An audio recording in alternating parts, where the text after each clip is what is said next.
You can get paid by brands to create content for them without being an influencer, without having a following, and without having any kind of fancy equipment. And here's how.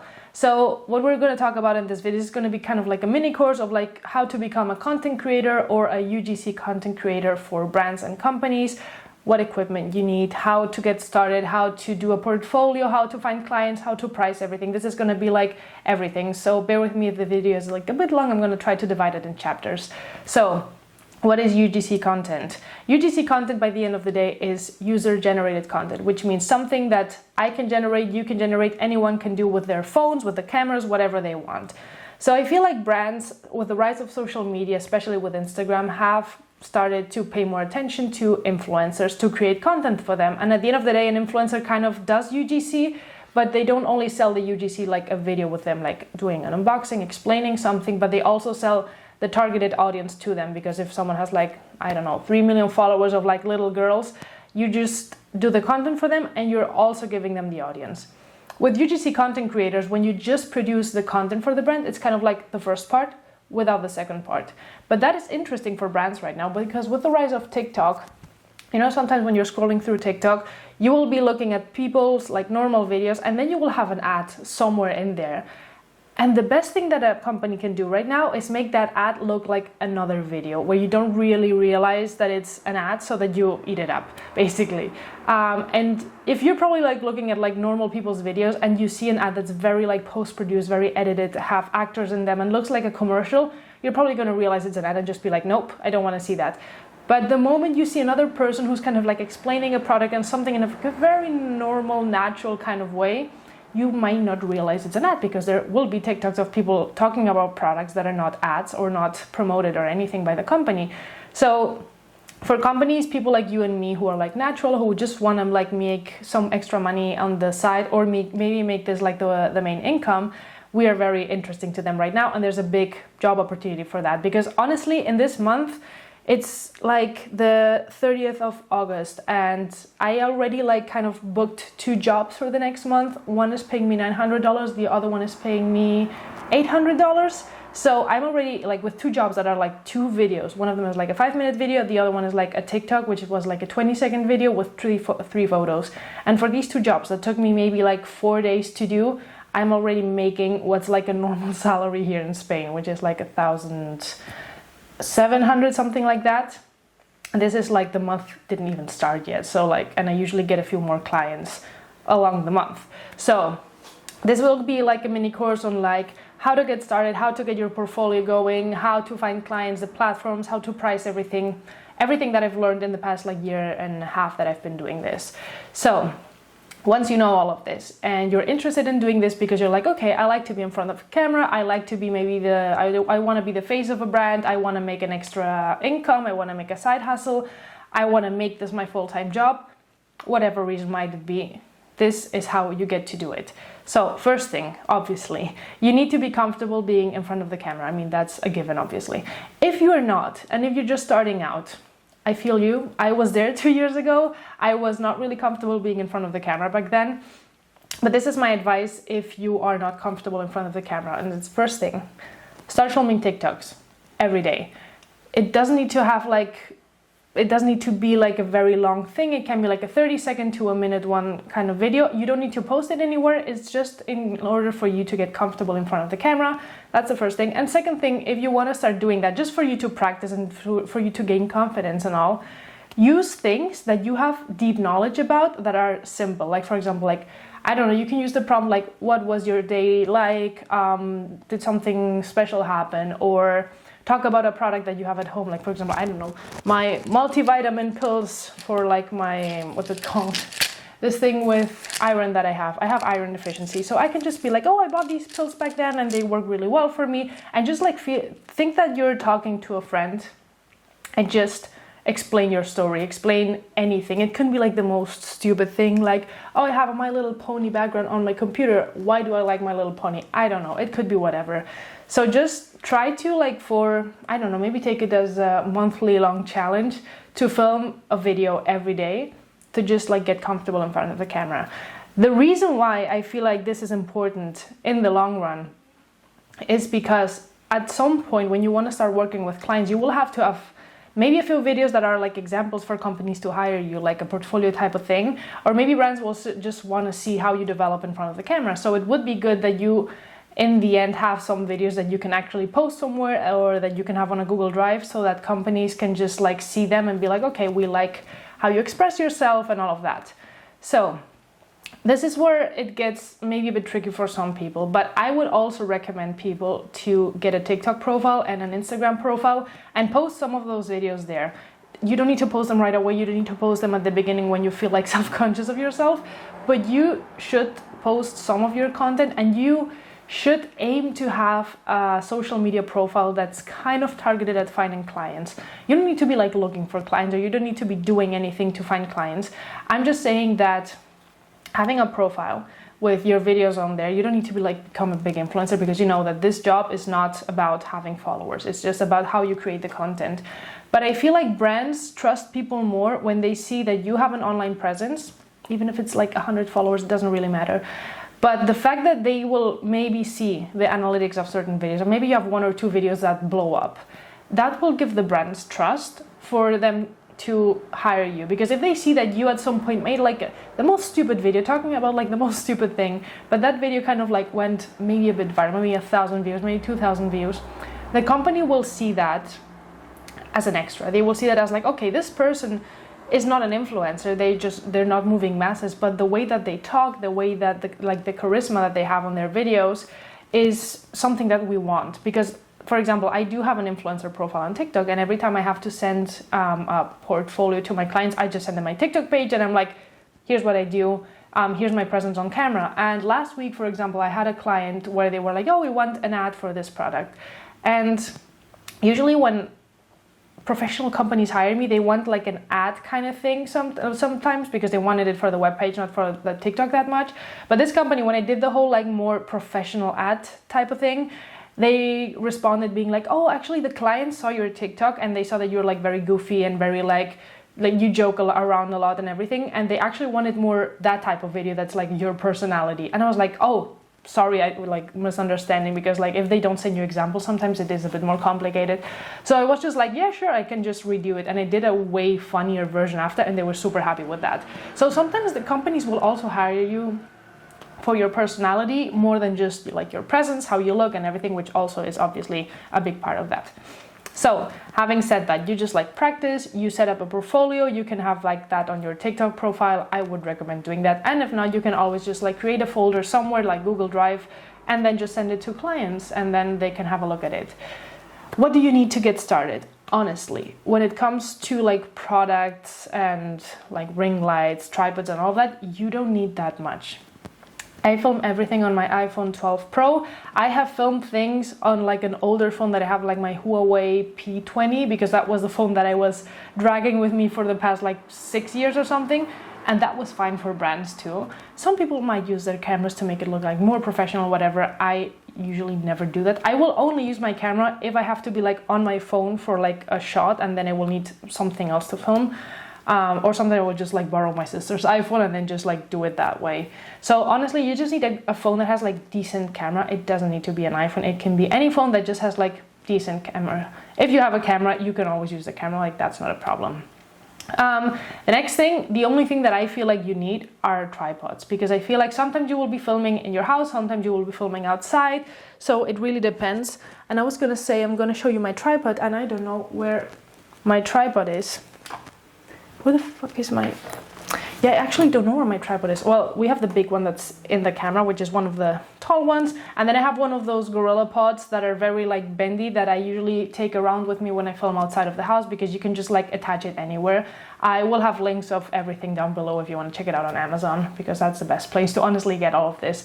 I would recommend having both, because I have seen in the past that sometimes you will rely on having places that are like high up enough for you to use a small tripod, but sometimes that's not really an option. So I'd rather have both of them because they're not that expensive. You can also get a ring light tripod if you want to have the whole thing with lighting and all of that. I honestly film in front of this window most of the time, and if I need a light, I usually will use other types of light. But if you film like more makeup content or something where you need to be closer and you want to have like crisp detail of anything, you can also get a ring light tripod. I actually do have one, I just don't use it anymore. I used to use it before when I filmed at night, but I just didn't really like the light of that. So I try to film during the day and just like plan myself to use as much of sunlight as I can. And I also live in Spain, so for me, I think it's easy. If you live somewhere like London, maybe it's not as easy. So when it comes to equipment, you don't really need that much. I mean, if you want to get a microphone for even like better sound, that's something that's totally up to you. I mean, I have one, but I have one because of my YouTube channel and a few other jobs that I do. So honestly, you don't really need that much. You just need like good lighting, because the better lighting you have, the less quality your phone needs to be, because if you have good lighting, it doesn't matter if your phone is shitty quality, because it will kind of make up for that. And tripods, and that's basically it. So how do you get started? How do you start finding clients? This is going to be also like a more personal experience. I'm going to tell you like all the platforms that I know where you can find clients, but I'm also going to say like these are the ones that I use. These are the ones that I know exist, but I've never actually used them. For me, I started out on Fiverr when it comes to this job, just because I was already using Fiverr for something else before. And the thing with Fiverr is, you also have Upwork, but the thing with Upwork is that you need to pay at certain point for like to send invitations to clients or something like that. So I know that just like, I think pissed me off when I tried to use Upwork a long time. I do have a profile there, but I just don't use it. And if clients email me directly there, then perfect. But I usually mostly use Fiverr and Contra. Contra is also really good because I mean, Fiverr clients will just like come to you, be like, hey, we have this project, are you interested? On Contra, even though clients can contact you, it's more of like you can just browse through the opportunities. And the thing with Contra is that since it's a newer company and they don't charge any fees, which is what I love about them, Contra has a lot of like job openings for like TikTok creators, for either companies that are looking for like a full-time person who's doing that. Not that you need to be working full-time on the company, but just like someone who's like there for like 6 months, a year or something like that. And also smaller project where they just want you for like a month or like for 5 TikToks or something like that. So Contra is a platform that I feel like it doesn't have that many job openings, but I feel like it's still growing and it's going to be a good platform for it. And I found a few of my clients on there, and they usually like higher paying on Contra than they are on Fiverr, but Fiverr has a bit of everything. You have people who want to be super cheap about it and people who actually have a big budget, because I feel like most agencies are also going to Fiverr to find freelancers right now. The next place is obviously social media, and I feel like for that you have 4 main platforms for this, and each of them has like a different way of working. You have TikTok and Instagram for one, you have Twitter, and then you have LinkedIn. And I will get into Twitter and LinkedIn later. But for TikTok and Instagram, it's very easy. I mean, if brands find you on TikTok and they see that you're creating content, they probably will just reach out to you. And I actually have a friend who never really dreamed of starting to do this job, but they just found her TikTok. They saw that she produced decent videos, and they were like, we actually need a model, and you look exactly like the type that we're looking for. Do you want to do this? And she was like, why not? So she started doing that, and now I see her on like every freaking ad of like a lot of different companies, which is funny. And now I just know that they're ads because I see her face most of the time. But yeah, TikTok is a big platform for you to be like seen by brands and companies and agencies that might be looking for talent. And then I feel like Instagram is not that much for people to find you, but it's a good place for you to reach out to brands or to agencies who might be hiring talent. Because if you use the same videos that you use on TikTok on Instagram, you will have a portfolio there as well. And you know, Instagram is way better for you to reach out to brands. And you can always, like, if you have the time and if you want to find clients, you can just like go through Instagram pages of like people or companies that are around, and you can be like, look through their profiles, go see if they have a TikTok, and maybe just offer it to them. Be like, hey, I'm a content creator, I do this and this and that. I see that you have videos that are not performing well, or I see that you don't have a TikTok account, maybe you should get on that. You just like sell it to them, and Instagram is a really good platform for that. You also need to have the time, but I feel like that's why TikTok is better, because you can just position yourself as a UGC and brands will find you at the end of the day. Then we move on to Twitter and LinkedIn. Twitter is a platform that I have actually never used to kind of find clients, but I realized that there's a lot of companies and agencies that are looking for talent there. And if you use the hashtags UGC and UGC Creator, UGC Content Creator, you will see that there's like job postings there all the freaking time. So Twitter is apparently a great place. I've never used it before. I don't have the time because I already have like a lot of other things I focus on.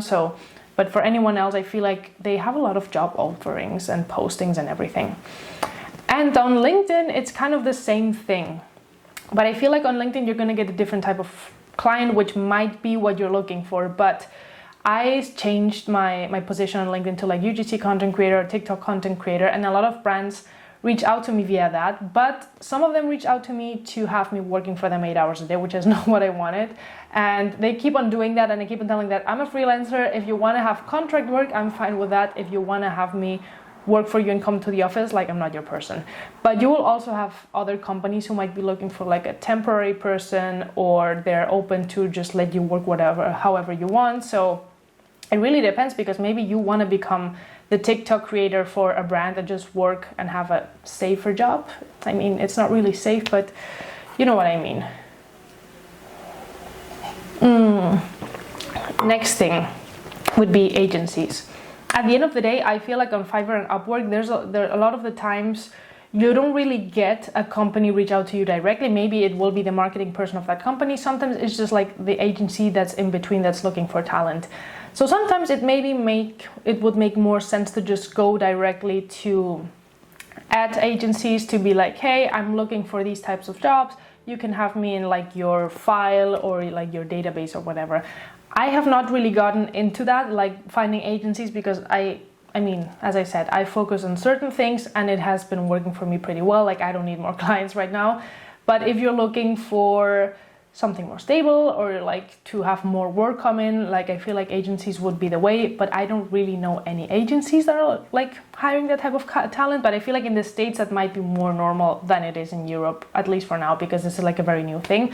So if you're a UGC content creator and you want to share any agencies or anything in general, like, write down, just do that. I even thought that maybe we could start some kind of like Discord or like online community for the whole thing, and just like post jobs there and turn it into like a little, you know, like a little kind of like info jobs LinkedIn, but like specifically for UGC. So if you would like that, just let me know, because it wouldn't be trouble for me to actually set that up. Now, last thing that I want to talk about is pricing. Yes, so how do you know how to set your prices? What's the normal price? And here I want to be very transparent with like how much I charge, but don't let that fool you into thinking you have to charge the same thing, because you can go more, you can go less, you can just decide by yourself and do it the way that you think it's the right way. So I'm going to talk a bit about my experience with that. So when I started out with this job, since Fiverr is one of those platforms where people like go as cheap as they can, I started charging like $30 for these types of videos, because I wanted to amass as many like 5-star reviews as possible. So that's what I did at the beginning. Do a lot of like very cheap ones. $30 is like very, very cheap. But I mean, if you're starting out, if you don't have experience, I feel like it's a good price to start with, to like do maybe 5-10 jobs with that. And once you have like a good rating on your profile, then you can go higher. And what I did is go from 30 to 50, from 50 to like 100. And then I saw that a lot of other, not really agencies, but like bigger profiles on Fiverr were charging like 300. And I was like, 300 is crazy. But then it was like, well, they have a lot of orders, so I'd rather have a higher price and less orders, because at the end of the day, it just means I need to get less clients, and I'm going to be making the exact amount of money that if I do like 10 times more clients for like a way lower price. So I just raised it to 200. I mean, Fiverr always also takes 20% of that. So it's, at the end of the day, it's 160, for example. But when I did that, I do have to say that I continued to get clients, and I feel like clients took me more seriously. And obviously there's always clients who are like, oh, that's over a budget, you're crazy for asking these prices, because I've gotten people like that being very upset and being like, but I only have like a $40 budget. And I'm like, cool, go find someone, because Fiverr does have profiles that do it for less. Go for them, because I feel like I offer certain things at the end of the day that other people will not be able to offer you, because I mean, Fiverr has people from all over the world who will charge from $5, that's why it's called Fiverr, to like $500 for the same service. So you just need to find your profile. And at the end of the day, you also need to kind of figure out what you bring to the table. And at the end of the day, I know that finding someone like me, I mean, there's a lot of obviously pretty girls all over the place. But I also, for example, speak German, which a lot of people don't. And I speak German, Spanish, and English, mostly like on a native level, which means that I can, like, if a company needs 3 videos in the 3 different languages, I can actually do that, and someone else cannot. And sometimes they want to have the same person do all of their videos, so I can give them special prices and all of that. So at the end of the day, don't think of me as like, oh, if she's charging 200, I need to be charging 200. You can go 500 if you want, because some companies will actually do that. And there's this job that I did last week, for example, that was one TikTok that was 20 seconds and then 3 pictures for their website. And I ended up charging 900 for the whole thing. But because like the TikTok was 200 and then they were like, oh, we want 3 pictures. But we want 3 pictures that are going to be used for advertising, for the website, a lot of different things. So since I know that for image rights you can charge more, I decided to charge them 700 for those 3 pictures. And at the beginning they were like 700, that's a bit of much like for 3 pictures, because I thought you would be saying like 70. And the thing is, if I had caved or if I had felt insecure back then and said like, oh, sorry, no, because she said like, you mean 70, right? Not 700. If I would have let them make me feel insecure, I would have probably be like, yeah, 70 is fine. And I was like, no, I know that images have rights and I could actually like even charge more if I wanted to, because like you can charge as much as you want for like image rights and licensing and everything. But this is something that I'm not really a professional on. So like if you want to search on anything that has to do with rights, obviously like Google that, because I'm not an expert. But I do know from what I studied in college that you can charge something extra for rights. So I told them like, hey, it's 700 because like it's 3 photos, obviously, but you're going to be posting it on the website. You're going to be using them for advertising, this and this and that. So obviously I'm going to charge for rights. And then they were like, oh yeah, that makes total sense. We talked to the client, they said it's okay, the budget is okay. And 5 minutes before they were saying that the budget was like, that was way higher than the budget. So they do have big budgets, they just won't tell you. And at the end of the day, you have to understand that when you're doing UGC, you are saving the company so much money and so much effort, because at the end of the day, if you produce an ad for like television or even for social media, you will hire actors, hire cameramans, hire an editor, post-production. There's a lot of that goes into that, and that can easily cost them like $5,000. So if you're doing the same thing, even though it's in your house and all of that, for $200, you can add an extra 100 or 200 for like anything that they want, because at the end of the day, you're cheaper to them than getting something else. You know what I mean? So this is basically it. This is like a tutorial. I think I covered everything that I wanted to cover. If I forgot anything or if you have any questions, obviously leave them below. I can make more videos on this. But I feel like this is a very like promising job. And if you're trying to make like some extra money, like being on college, being whatever, or being, and also I want to say that being any age that you are, you can actually like do this job, because they are always looking for like normal people. So and normal people means like maybe they're looking for someone who's 20 and as in college, maybe they're looking for someone who's 40 and lives in a big house. They're always looking for like a lot of different types of content. So at the end of the day, it's like an actor. You will be looking for actors from like 0 to like 100 years old. So there's jobs for everyone. You just need to find where you belong. So I hope this video was helpful. Leave it a thumbs up if you want, subscribe, and I'll see you guys next week.